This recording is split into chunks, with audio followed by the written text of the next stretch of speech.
Hey, what's going on guys, it is Firesparrow Gaming here, and welcome to my 2016 Battlefield 1 Ready Gaming PC build, or as I affectionately call it, the Blue Baron.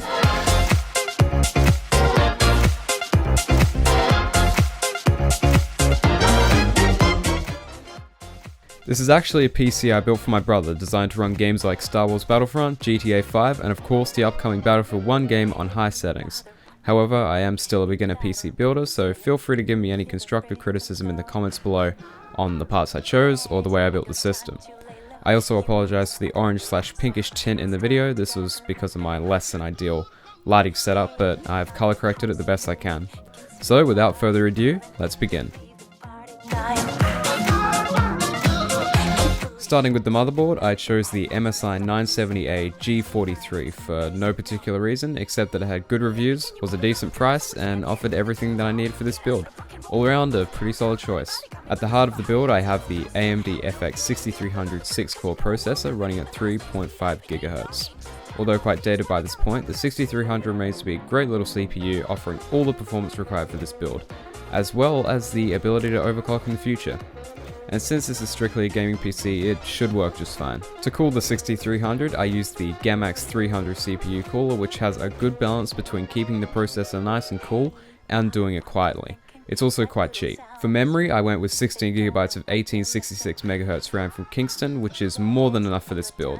Although for a gaming PC, 8GB would have made much more sense, my brother and I decided to go with 16GB because, well, just because we could. Future-proof. The video card I chose was the MSI GeForce GTX 960 with 2GB of GDDR5 RAM, a decent mid-range card that is able to run most modern games from medium to high settings at a decent frame rate. Keep in mind I started this build before the RX 480 was announced, which I would likely have chosen instead if it was available at the time.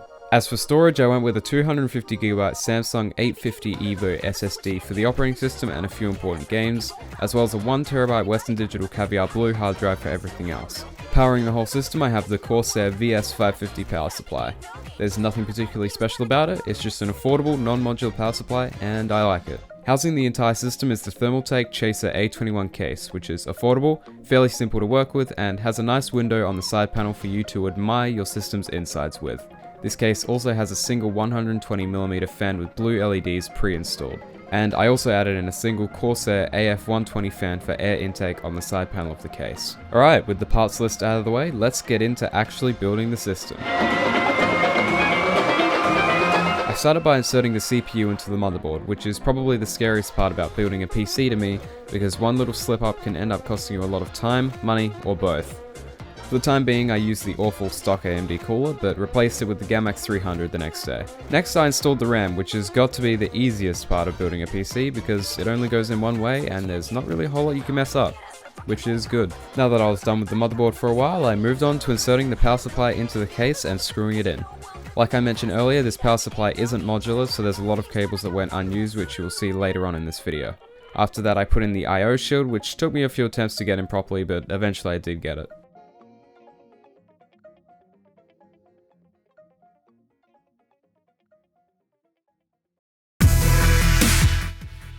Okay, so after I was done with the I/O shield, it was time to insert the motherboard. This was actually a very time-consuming process for me because some of the holes in the motherboard were in very inconvenient places, and I kept dropping the screws. But after about 10 minutes of trying, I eventually was able to get all the screws locked in and the motherboard was good to go.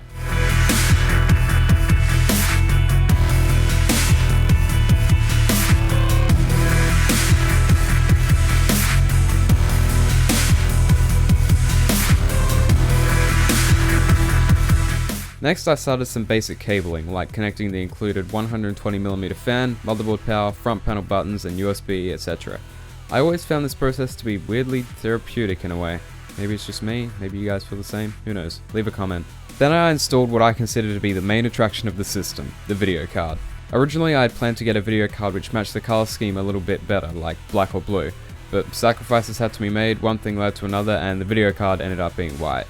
But considering the card can't actually be seen through the small window on the case, it's really not a big deal and the card performs really well anyway.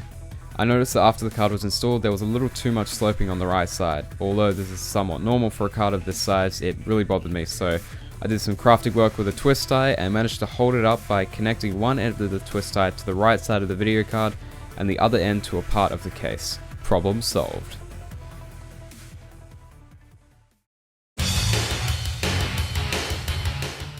So, I have the motherboard, CPU, RAM, power supply and video card all installed and inserted into the case.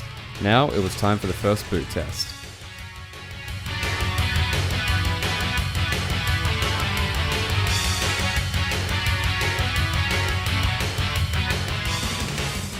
The system booted up fine first try, and I was able to go into the BIOS and check if everything was recognized. And sure enough, it was all detected. By now, all the hard work was over and all I had left to do was add the drives along with the second case fan and manage cables, all of which I forgot to film. Derp. But here's an Instagram picture of the finished product. By the way, you should follow me, @FiveSquareGaming. I'm on Twitter also. And with that, the build process comes to an end, and personally, I was very happy with the final product. All that's left now is to install Windows 10 and play some games. Unfortunately, I was not able to bring up an FPS counter for the benchmarks, so you'll just have to take my word for it, but here are the results. In GTA 5, I was able to get a stable 60 FPS, only dropping down to the mid-40s when things got really intense on high settings.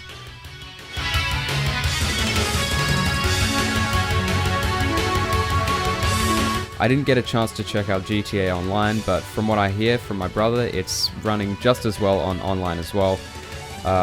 Yeah, so it's all good.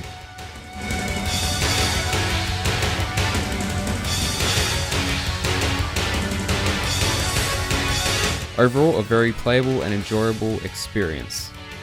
Battlefield 4 also ran beautifully on ultra settings with 100% resolution scaling, keeping a stable 60 FPS and barely dropping below 50.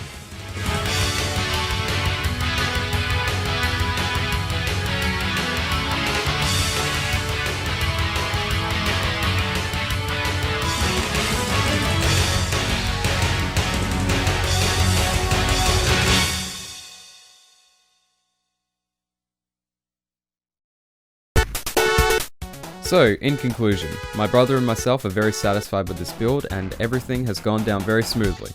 Of course there are changes I would make to the build now, like changing the video card for example, but overall this is still a pretty kick-ass computer, and having been used for nearly a month now, it is still going strong. Thanks for watching. If you like this video, please give it a like, leave a comment, follow me on Instagram and Twitter @FiveSquareGaming, and consider subscribing to my channel if you're new. Every subscription to the channel means a lot. Again, thank you guys for watching and have a nice day.